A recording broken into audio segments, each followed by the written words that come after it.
Yes, of course. You are welcome back to your number one shop on radio right here on Urban Radio 94.5 FM. It's a beautiful Wednesday morning and another amazing opportunity to talk about business right here on radio. It's Urban Marketplace, and my name is Chemaka Ezapata. I also have with me Mr. Tony Odukwe. Good morning, Good Mr. morning. Tony. Good morning, Chemaka. Good morning, listeners. I'm excited to be back again. Always excited to be back. Always excited whenever it has to do with business. That's right. So today we are going to be talking about business, and yesterday we talked about the importance of contracts in businesses. So today we are going to be talking about something very different and something that is relatable to most persons because it's been a recurring issues for some persons out there. What is that thing we are talking about today? It's the role of outsourcing in solving the NAFDAC licensing problem rather. So some persons have issues with getting NAFDAC licensing. Mr. Tony, can you tell me the role of outsourcing here for businesses, particularly those facing this kind of issues?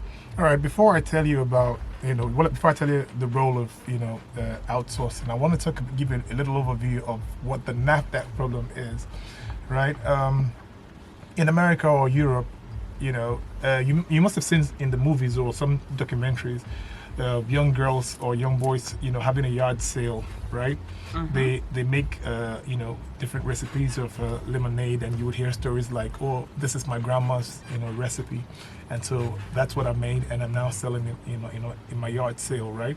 Some other kids or young folks will set up a kiosk or even move with this moving trucks that they used to sell, food items and stuff, and they're selling their own products, right?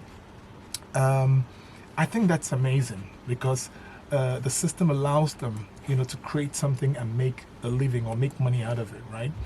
But in Nigeria, many Nigerians are very creative and have wanted over time to create their own products and actually sell them in stores, right? But NAFDAC has, been a bottleneck, a major bottleneck, right? What I think is that NAFDAC should simplify the process of actually creating a product or creating a business so that we can begin to take our, our many raw materials that we're endowed with and process them into finished products and actually sell them in the local market, but of course, take them to the international market by way of export, right? And so it's been a problem in the different business communities that I belong to. That has always been the complaint. I've been trying for the last 5 years to get a NAFDAC license for my product, and I just can't get it, right? So NAFDAC is a bottleneck that make it so impossible for you to get a license. It will ask you to go and get your grandfather's head or your grandmother's head before they can, give you a license. They ask you to rent this house, get stainless steel machines. I know people who have gotten all of this and still the last 5 years they haven't gotten licenses. So how can they survive? A lot of these people took loans, right, to set up these businesses. And without the license, they're not authorized to sell in supermarkets, right? So that's a major problem in Nigeria. And that's one of the reasons many businesses are not productive and many people are not employed, right? So I encourage NAFDAC, if anybody from NAFDAC is listening, I encourage you to find a way to simplify the process and let people have their licenses. So you also fought in the process that gives out this license. No, what I'm saying is that they're making it impossible for people to get those licenses. There are a lot of things that are not really very important, for the creating of a product or launching of a business that NAFDAC would ask you to get. And even if you get those things, they still won't give you the license. So I'm saying that this is the experience that many people in our business communities have had, and I know people who have, they dotted all the I's and crossed all the T's, and they still don't have the NAFDAC license. So it's affecting the business community in Nigeria, and NAFDAC needs to simplify. Now, having said that, outsourcing, it's a great way for you to cross that hurdle. If you're a businessman hoping to launch your own product, or you have a company, you have a product that you have formulated, and you want to launch it into the local market, but you have been grappling with NAFDAC for a very long time. Outsourcing becomes a way for you to solve that problem, basically. So what is outsourcing? Outsourcing is a principle in business or business technique where you outsource your production. It's actually used in product development. and project management as well, so you can outsource your production to a company already established that has experience to actually, manufacture your product for you. So what do I mean by this? Let's say I want to make a shea butter hair cream, right? And I've been grappling with NAFDAC the last 5 years, right? So that means the last 5 years I've been making investments and I'm not getting returns on investment simply because NAFDAC hasn't given me the license. So what do I need to do? I simply need to look around Nigeria to find a company that has a specialty of manufacturing hair cream, even if it's not shea butter hair cream, right? So I go to this company and I say, hey, listen, I have a formulation, okay, and I want to scale it, right? Can you guys take my contract and manufacture this product in my name, right? So what this company will do is they will actually cost what it will, they will go down, do their homework, and find out what it will cost to manufacture, say, one container of this particular cream, right? Say you want it in small cups, right, of say 50 ml or 100 ml, whatever it is, right? And then you tell them all of that, give them all of that detail, and then you take your formulation plan and give it to them. So what this company will do for you is go to their factory using your own formulation or even tweaking it a little bit to make it better because they had that experience, right? And manufacturing this product in your name, right? So they manufacture this product and they take your brand colors, they take your logo, they take your brand name, they take your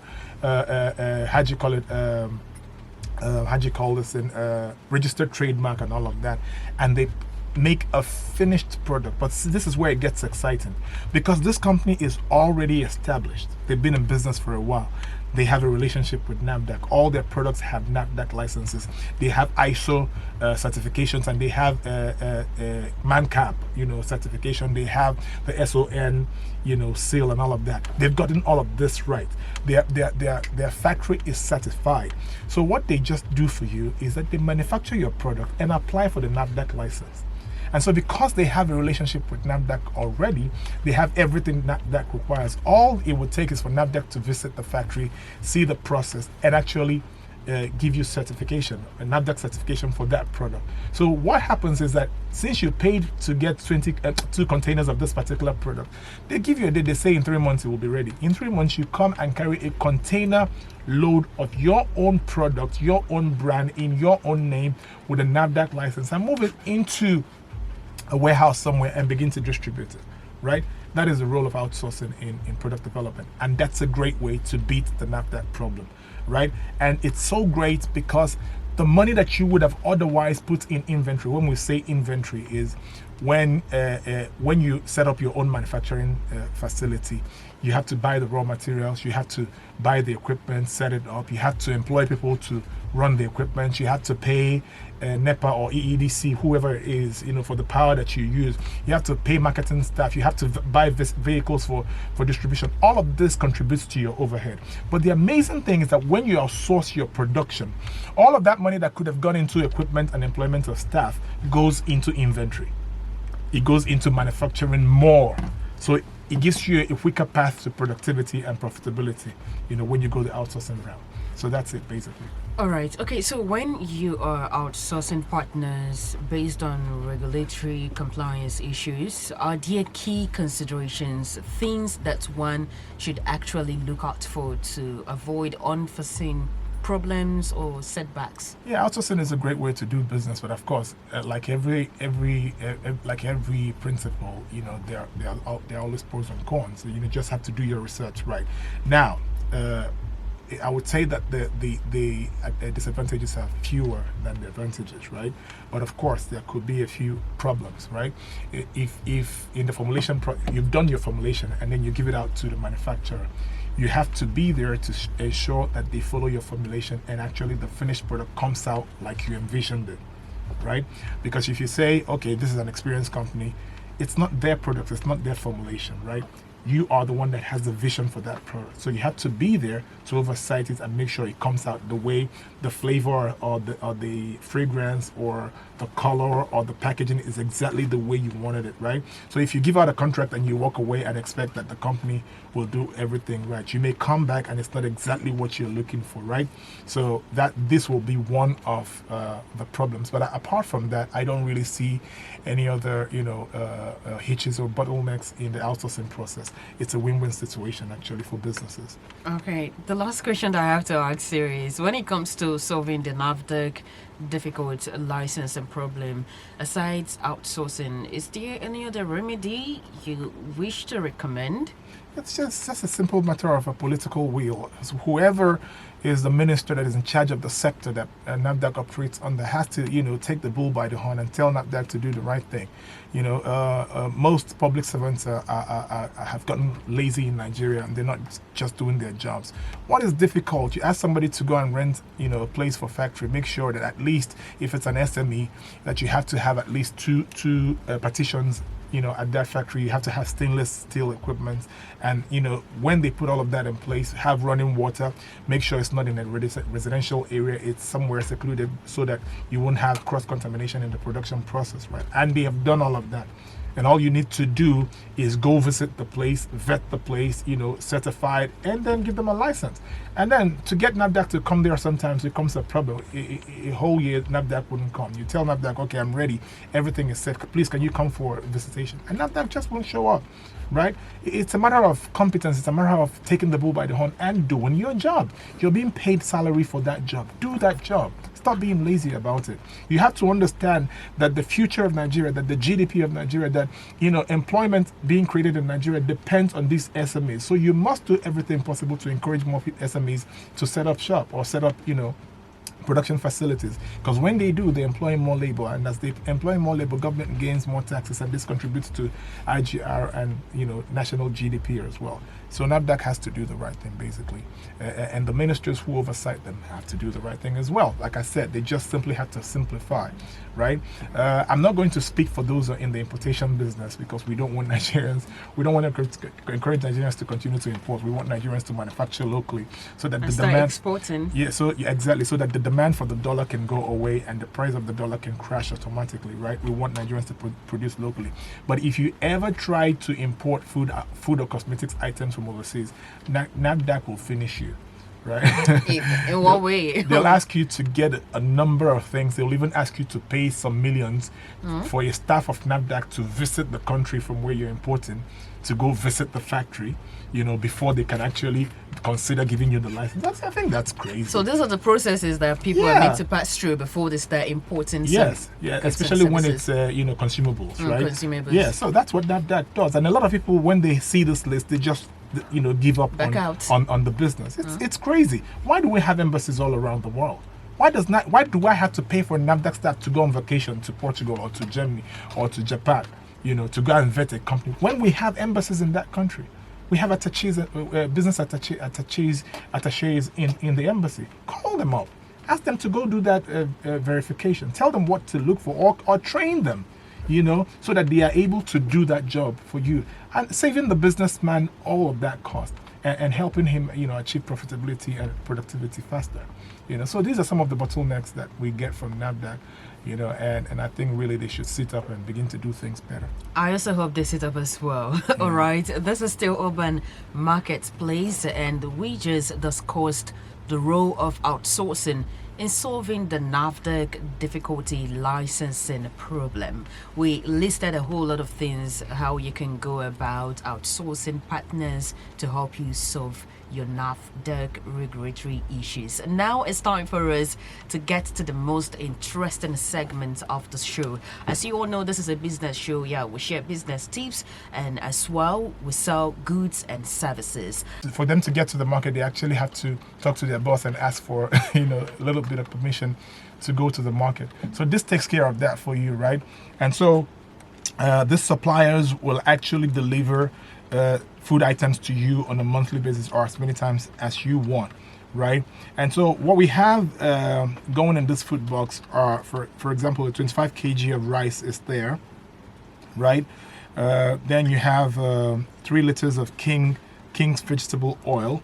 You have packet of Knorr seasoning. You have 1 pint of melon, hand-peeled melon. When we say melon, that's simply a goosey, right? You have 20 tubers of sizable yam.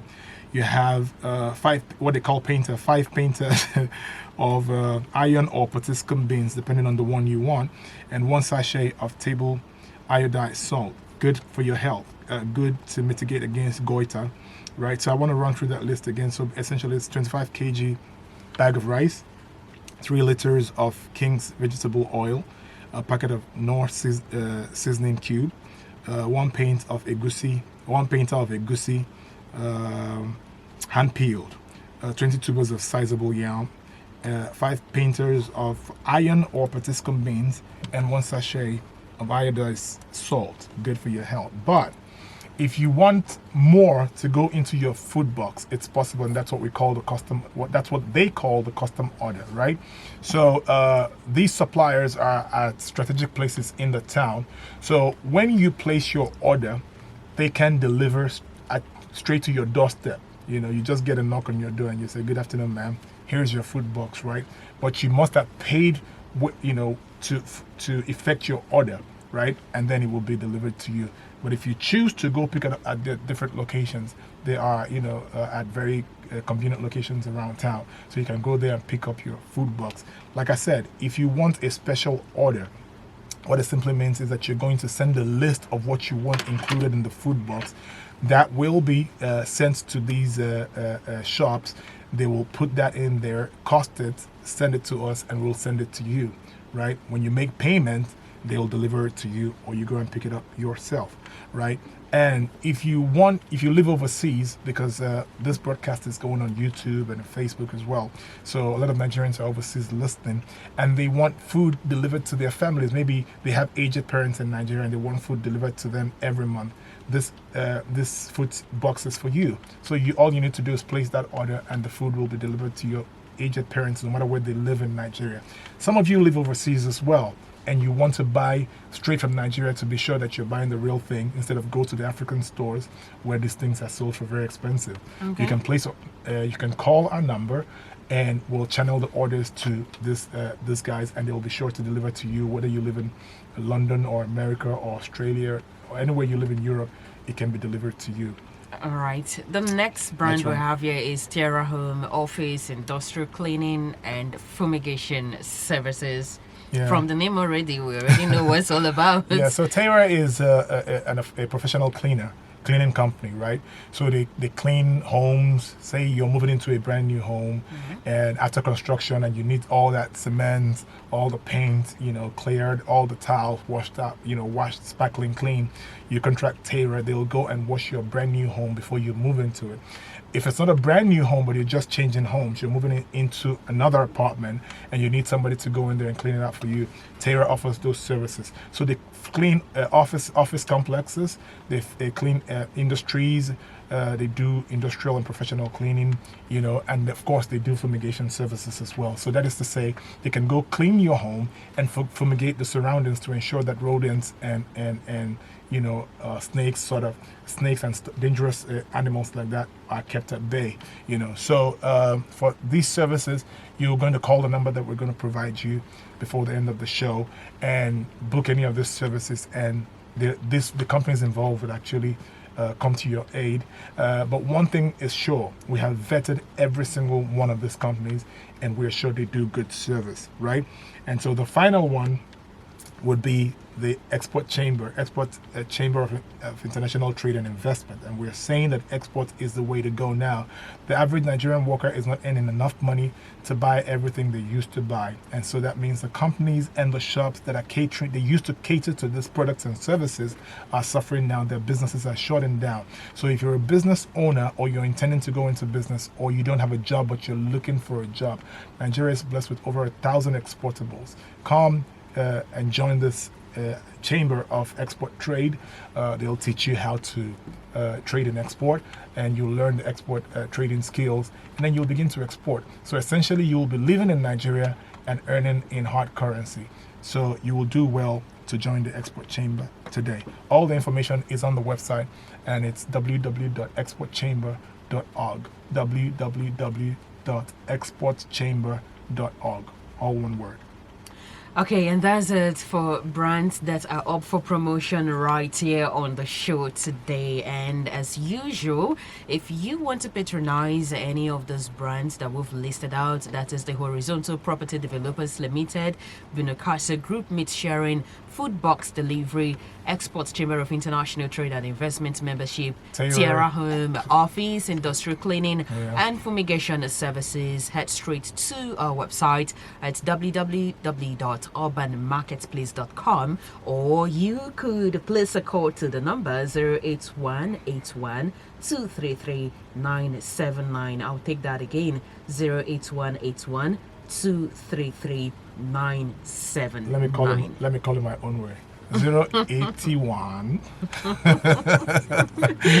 81 233 979. Yeah. And do not also forget that your business could make it to our promotion list. Also call the number to find out how you are going to go about it. And that's it for today's edition of the Urban Marketplace right here on Urban Radio 94.5 FM. My name is Chiamake Zapata and Tony Odupe. Do well to join us next Friday for the next edition.